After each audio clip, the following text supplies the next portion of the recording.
estos profetas hablan ya después que regresaron nuevamente el primer grupo, porque fueron 3 grupos. Pero uno de los primeros grupos regresó y Ageo fue uno de los profetas que estuvo ahí junto con Zacarías. Aunque físicamente habían vuelto a Jerusalén, no era fácil, porque imagínate, estuvieron 70 años en cautiverio. Muchos ya habían acostumbrado a Babilonia, ya muchos habían hecho su familia en Babilonia, ya muchos habían hecho quizás sus negocios en Babilonia. Ahora resultaba que tenían que regresar a Jerusalén. Por eso no todos regresaron al mismo tiempo. El primer grupo fue uno de los grupos más pequeños que regresó a Israel o a Jerusalén en aquel entonces. No era fácil, porque cuando llegaron ellos no encontraron edificios o ciudad grande para decir vamos a empezar a hacer cosas grandes, sino encontraron un templo destruido, los muros derribados, las tierras muchos años sin cultivarlas. O sea que era una catástrofe lo que ellos encontraron. No era fácil empezar como pueblo nuevamente. Empezaron desde cero a empezar a construir. Dios usó a estos profetas para exhortar al pueblo a desenfocar a su adoración, porque la habían perdido. Porque a pesar de todo, ellos llegaron, 70 años de Babilonia. Llegamos nuevamente a nuestro pueblo, llegamos nuevamente al templo. En lugar de ser agradecidos por Dios, en lugar de estar, 70 años, ahora empezamos de nuevo, vamos a echarle ganas. En lugar de eso, se olvidaron de Dios. Hubieran contado victorias, como a veces nos pasa a nosotros. Cuando Dios nos ha dado una bendición, cuando Dios nos ha dado algo, nos alegramos, queremos ir todos los días al servicio, queremos adorarlo, queremos bendecir su nombre, ya no hayamos ni qué hacer a Dios. Pero pasa el tiempo y empiezan los problemas o empiezan las dificultades, nos vamos olvidando de servir a Dios, de adorar a Dios. Nos desenfocamos, en otras palabras, de Dios. Y eso es lo que estaba pasando. Estos libros ayudan al pueblo de Dios a ver cómo Él sigue obrando mediante la construcción del templo y cómo esperamos nosotros la obediencia realmente y la sinceridad y la fe del pueblo de Dios que necesitamos hacia Dios. Amén. Vamos a empezar por el primer libro, Ageo. Ageo fue 70 años después del exilio. El imperio de Babilonia había colapsado y el imperio de Persia, Israel, estaba en ruina. Realmente el imperio de Persia le dijo, bueno, los que quieran regresar nuevamente a Israel, regresen, váyanse. Y entonces muchos tomaron esa decisión, pero los líderes, estaba el sacerdote Josué como sumo sacerdote y Zorobabel como líder, era heredero del linaje de David. Ellos dos eran los líderes que dirigieron al pueblo de Dios para regresar nuevamente hacia Jerusalén. El grupo era pequeño, regresó y comenzó a construir, pero se quedaron con muy poco construyendo, se desanimaron. Dios llama a su pueblo a edificar su casa por prioridad, que lo primero que fueran a edificar el templo, pero se animaron, quisieron construirlo, pero después se desanimaron y ya no siguieron construyéndolo. Y se enfocaron, dijeron, ya no vamos a seguir construyendo la casa de Dios, vamos a hacer nuestras casas. Vamos a poner muy linda mi casa, voy a hacerle terraza, voy a hacerle, piscina o vista para aquel paisaje. Y se enfocaron en sus prioridades, en sus vidas. Y se olvidaron de Dios. Y lo que Dios les había mandado era que edificaran el templo. El pueblo había regresado del cautiverio, pero dejó de construir el templo por enfocarse en sus propias casas. Ageo le reprende y les anima y les da promesas que sigan adelante. Ageo capítulo 1 versículo 5 dice, pues así ha dicho Jehová de los ejércitos, meditad bien en vuestros caminos. Y eso fue lo que primero tocó en los corazones del pueblo, que mediten dónde están sus caminos, qué estaban haciendo realmente, si estaban haciendo la voluntad de Dios, si estaban haciendo el propósito de Dios o estaban haciendo sus propios planes o sus propios propósitos. Meditad en vuestros caminos. Yo creo que eso es para cada uno de nosotros. En cada día podemos preguntarnos, ¿Estamos en los caminos de Dios? ¿Estamos caminando en la voluntad de Dios? ¿Tu vida está centrada en lo que Dios quiere que tú hagas? ¿O estás haciendo diferentes caminos? ¿O estás haciendo diferente agenda? El trasfondo histórico regresa el remanente, inicio y reconstrucción. Señala que Dios envía un mensaje claro y directo al templo. Sigue en ruinas mientras que mi pueblo vive cómodo. Dios fue directo. Dijo, mi templo, por lo cual yo los mandé que lo construyeran, sigue en ruinas. Y ustedes están bien de la vida.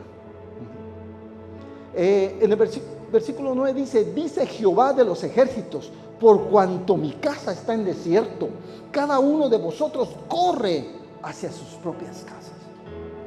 Dios era directo a sus propias casas. Mi casa. O sea que nosotros actualmente podemos decir, el templo del Espíritu de Dios es nuestro corazón. Hoy podemos decir en el Nuevo Testamento, wow, Dios habita en mí, así yo soy el templo del Espíritu Santo. ¿Me entiendes? Pero realmente la iglesia también la tenemos que valorar como el templo de Dios, es su casa. Este edificio también tenemos que darle valor porque es la casa de Dios donde venimos a adorarle, donde nos reunimos todos a recibir una palabra. Así que este templo también es importante para cada uno de nosotros. No podemos dejarlo y ponerlo muy espirituales y decir, no, solo este es mi corazón, aquí es el templo. Yo sé que la palabra enseña, yo he predicado acerca de eso, pero no tenemos que olvidarnos del templo, de este templo de Dios. 4 secciones de este sermón de Ageo. Primero, reprensión. En el capítulo 1 dice, dejaron de edificar.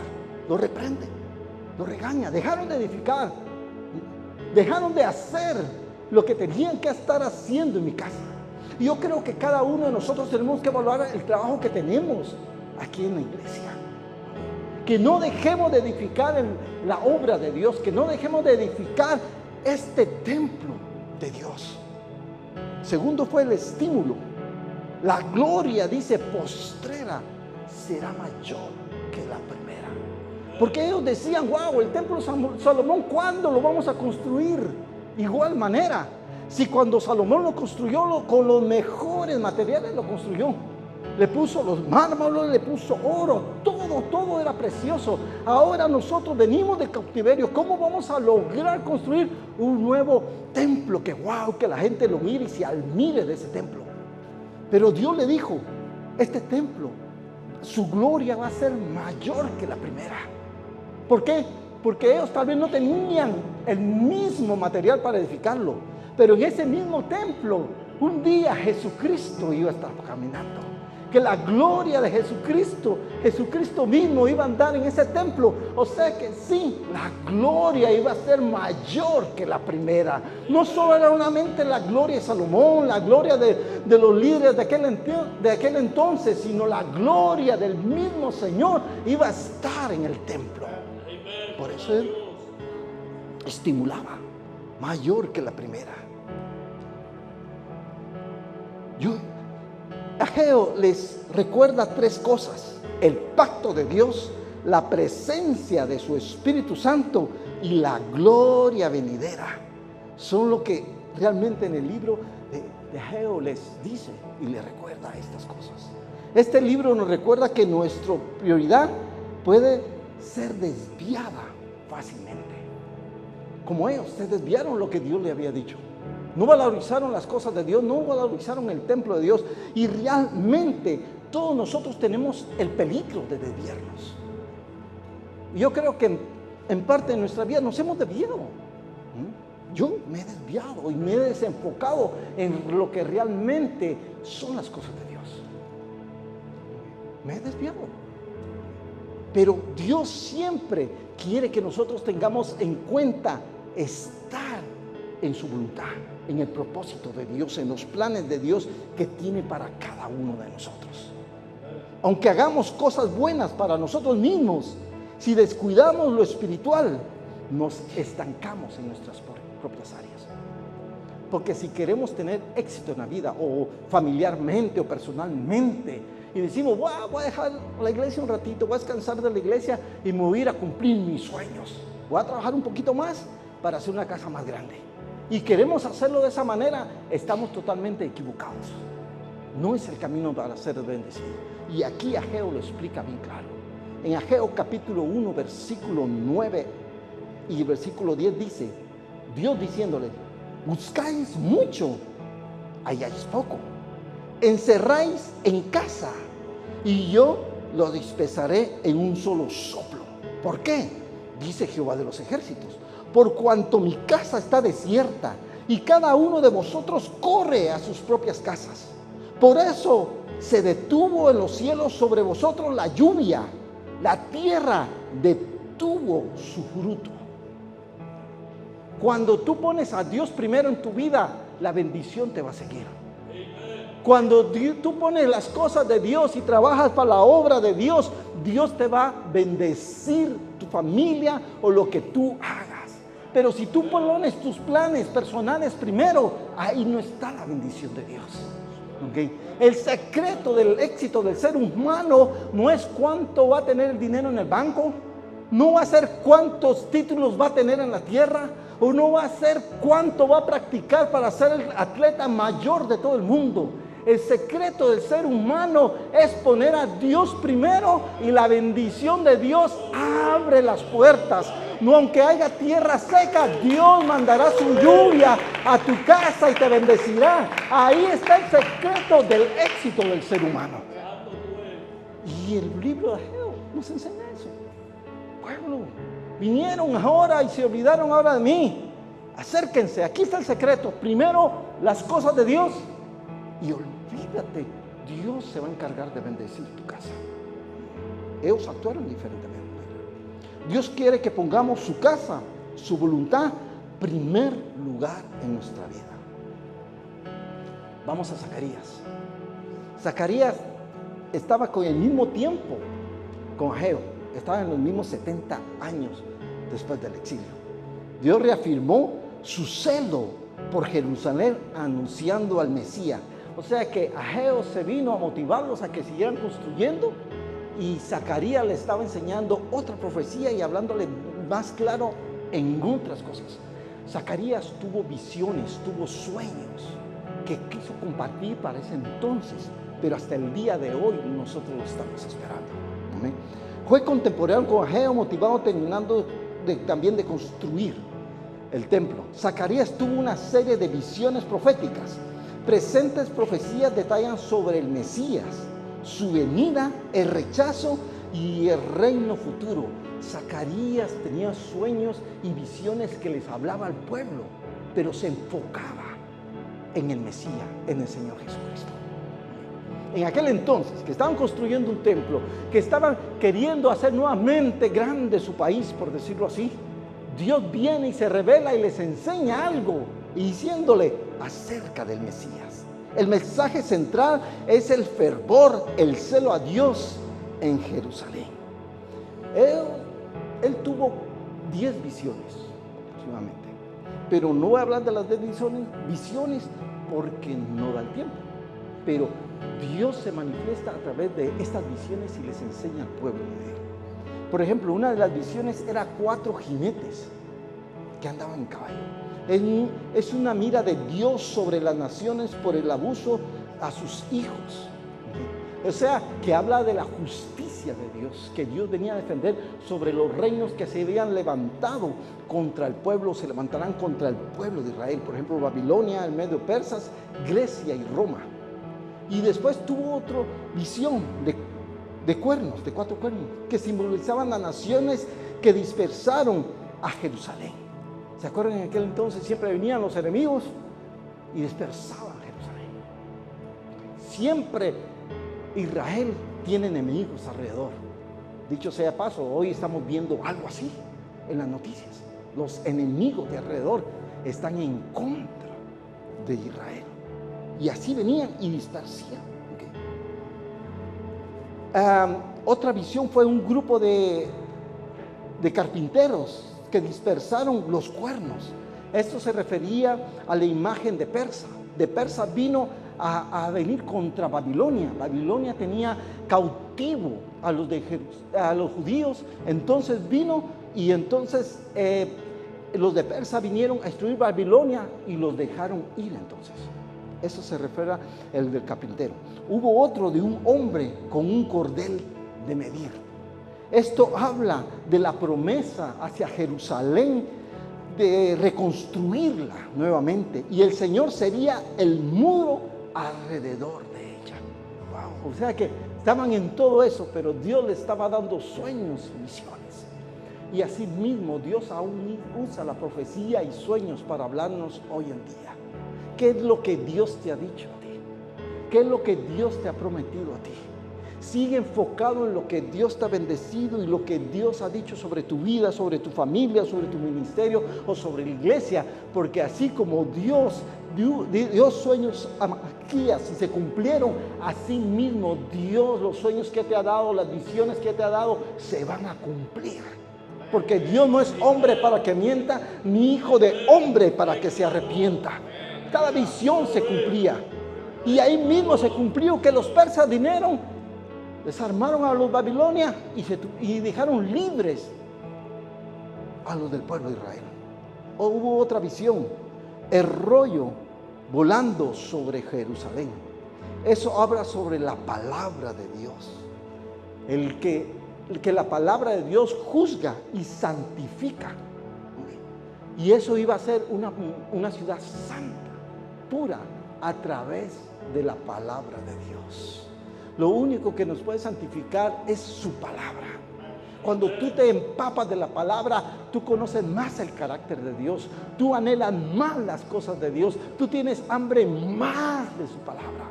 Dice que es como dulce a nuestro paladar. Amén. Es como una lámpara en nuestro camino. Así es la palabra de Dios. Si nos queremos parecer más a Cristo, enfócate en la palabra, porque la palabra de Dios tiene poder para santificarnos cada día, parecernos más a Cristo. Y eso es lo que decía, rollo volando sobre Jerusalén, estaba santificando totalmente el pueblo de Dios. Otra visión sobre Josué. Josué era el sumo sacerdote en aquel entonces, ¿amén?, que tenía ropas sucias. Y en esa visión fue que fueron quitadas y cambiadas por ropas de gala. Y esto habla de la gracia de Dios. De que si él tenía ropas sucias, solo Dios lo puso en ropas de gala y cambiar las cosas. No porque Josué, el sumo sacerdote de aquel entonces, podía merecerlo, sino que es por la bendita gracia de Dios. Y esta visión nos enseña que Dios es un Dios misericordioso. Y lo que tenemos es por su misericordia. Y la bendición que está sobre tu vida, sobre tu casa, es por su bendita misericordia, que solo Él puede complacerse en bendecir tu vida. Pues Josué, también hay otra visión, pues Josué le dan una corona. Eso simboliza la segunda venida de Dios, la corona. Él era el sumo sacerdote en aquel entonces, le daban una corona, estaban profetizando otra vez que iba a venir el sumo sacerdote llamado Jesucristo, que estaba la promesa del sumo sacerdote que venía nuevamente, al ser Mesías que había prometido, iba a llegar a estar ahí coronado. Bendito sea el nombre del Señor. Las visiones no son confusas cuando se entienden parte de una misma idea. Dios ha regresado con celos por su pueblo y a la venida del reino mesiánico, la promesa de Él. Dios llama al arrepentimiento y muestra que el culto no es reemplazado con un corazón realmente sincero. Que el servicio a Dios tiene que ser de corazón. Que si lo hacemos puede ser muy bonito y puede hacer cosas, pero si mi corazón está lejos de Dios, no lo puedo aparentar. Sino que el culto, el servicio a Dios tiene que ser dentro de mi corazón hacia Él. Todo lo que hagamos, todo lo que sirvas al Señor, si estás de ujier y estás dando la mano a todos los que vengan, hazla de corazón, hazlo totalmente de corazón, porque le estás sirviendo totalmente de corazón al Señor. Que este culto, este servicio que tenemos nosotros, tiene que ser de corazón, la adoración de corazón, el servicio de corazón a Dios. Zacarías capítulo 8, versículo 17 dice: y ninguno de vosotros piensa mal en su corazón contra su prójimo, ni améis el juramento falso, porque todos están estas cosas que aborrezco, dice Jehová. O sea, que lo pide sinceramente, que no pensemos mal en nuestro corazón, ¿no? Ni amemos un juramento falso, que puede decir, sí, y decimos fácilmente, sí, lo hacemos, o sí, esto fácilmente, pero solo está de labios para afuera. Pero Dios realmente lo que mira es nuestro corazón. Los capítulos 9 y 14 destacan las profecías mesiánicas. Por ejemplo, la primera venida de Cristo habla en el capítulo 9, versículo 9, dice, sobre un pollino. Y sabemos que Mateo capítulo 21, versículo 5, dice bien claro que Jesús, cuando entró a Jerusalén, entró sobre un pollino. Y esa profecía estaba ahí ya. También en ese libro habla del rechazo del Mesías. En el capítulo 11, versículo 13, habla sobre 30 piezas de plata. Y nosotros sabemos la historia que Judas la vendió por 30 monedas. O sea que todo lo que se estaba hablando en tiempo de Jesús se estaba cumpliendo, se iba a cumplir y se cumplió. Habla también sobre la batalla de Armagedón en el capítulo 12, versículo 9. Dice, destruirá a todas las naciones que vienen contra Israel. O sea que siempre hay una promesa de Dios. No hay una nación que sea más grande que Israel. No hay ninguna nación en el mundo que pueda destruir a Israel, porque Dios tiene un pacto con Israel. Con Dios no puede hacer cohete ni bomba que pueda destruir a Israel, porque Dios ha prometido que iba a destruir a sus enemigos. Todo está en promesa. ¿Por qué es importante este libro? Zacarías nos enseña que Dios no ha abandonado a su pueblo ni ha olvidado sus promesas, como muchos la tienen por tardanza. Él no olvida ninguna promesa. Lo que Dios ha prometido a tu vida, Él lo va a cumplir. Él no olvida ninguna promesa. Zacarías capítulo 1, versículo 3 dice, diles pues, así ha dicho Jehová de los ejércitos, volveos a mí, dice Jehová de los ejércitos, yo me volveré a vosotros, ha dicho Jehová de los ejércitos. Dios quiere que nos acerquemos a Él y Él se acercará a nosotros. Dios quiere que estemos cerca de Él y Dios está cerca de nosotros. Lo mejor que puedo anhelar que esté cerca de mí no es un presidente, no es un ejército alrededor mío, es que esté Dios cerca de mí. Y si está cerca de mí, Él está cerca de mí, todo lo tengo. Si tengo a Dios, lo tengo todo. Su amor es activo, poderoso y profético.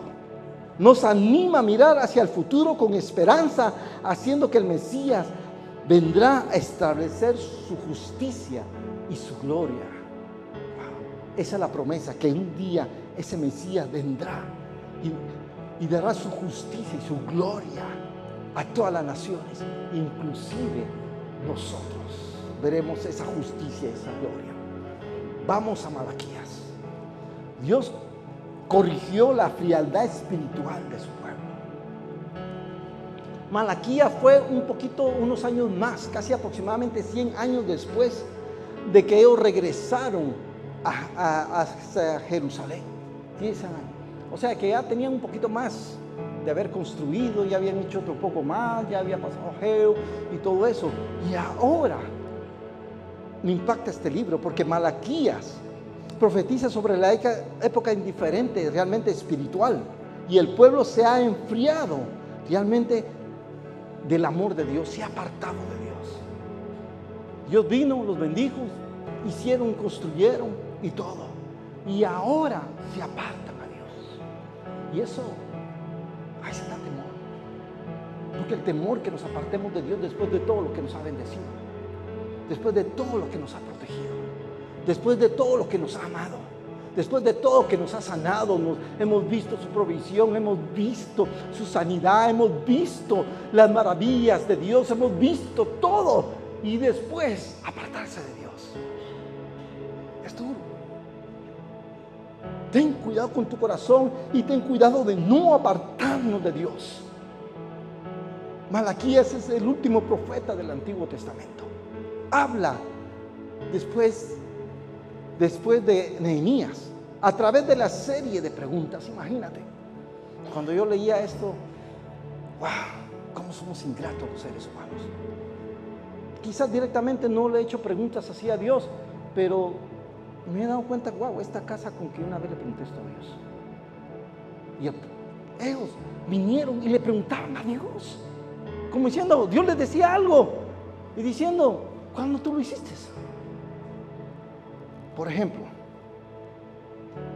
hubieron 7 preguntas o 7 discusiones. Es como que el hombre estaba discutiendo con Dios. Es como que el pueblo estaba discutiendo con Dios. Y a veces nosotros nos hemos puesto a discutir con Dios. Y ellos discutían con Dios.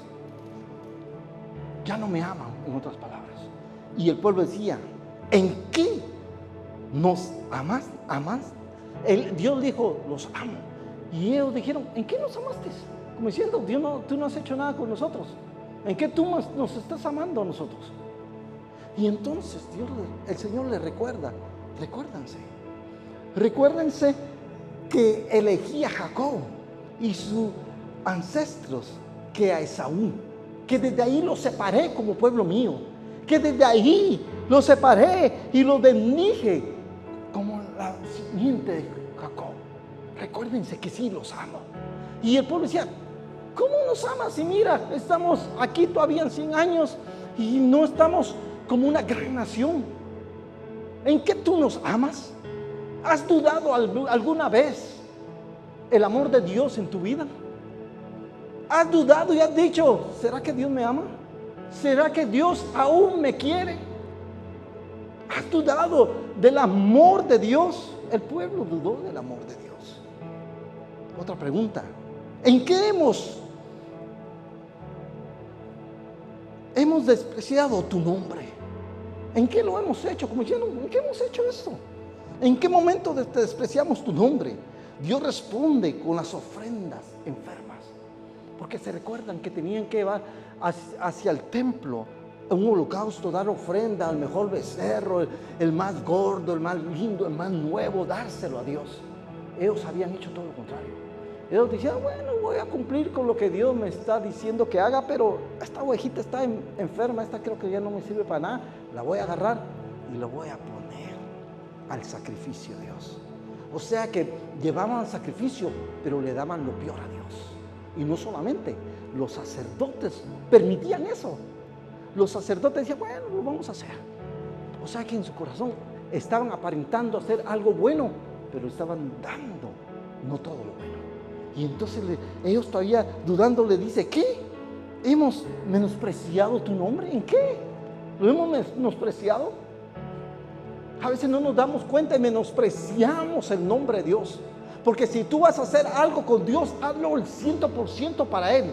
Haz lo mejor de ti para Dios. No da el 50%, no da el 25%, da el 100% de tu vida, de tus fuerzas, de tus dones, de tus talentos para Dios. No decir, vamos a hacer esto ahí como salga y Dios nos va a ayudar en el camino. No, dalo como Dios. Dalo como Dios. ¿En qué? En otra reclamo que el pueblo decía, ¿en qué hemos deshonrado?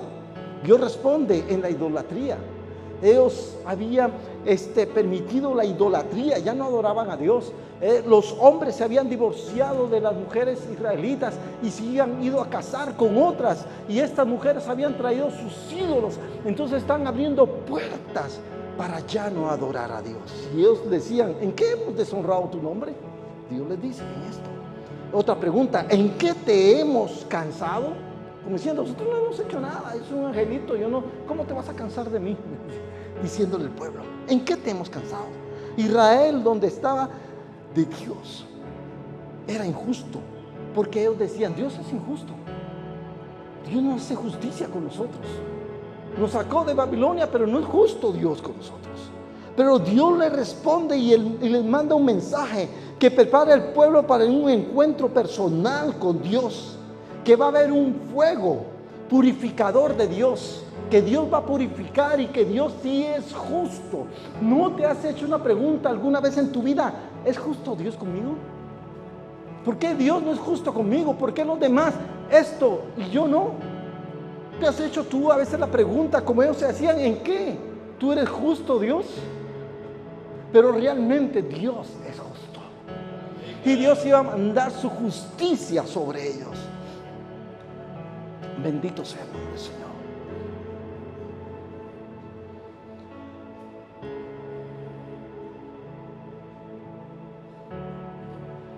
¿En qué hemos de volvernos?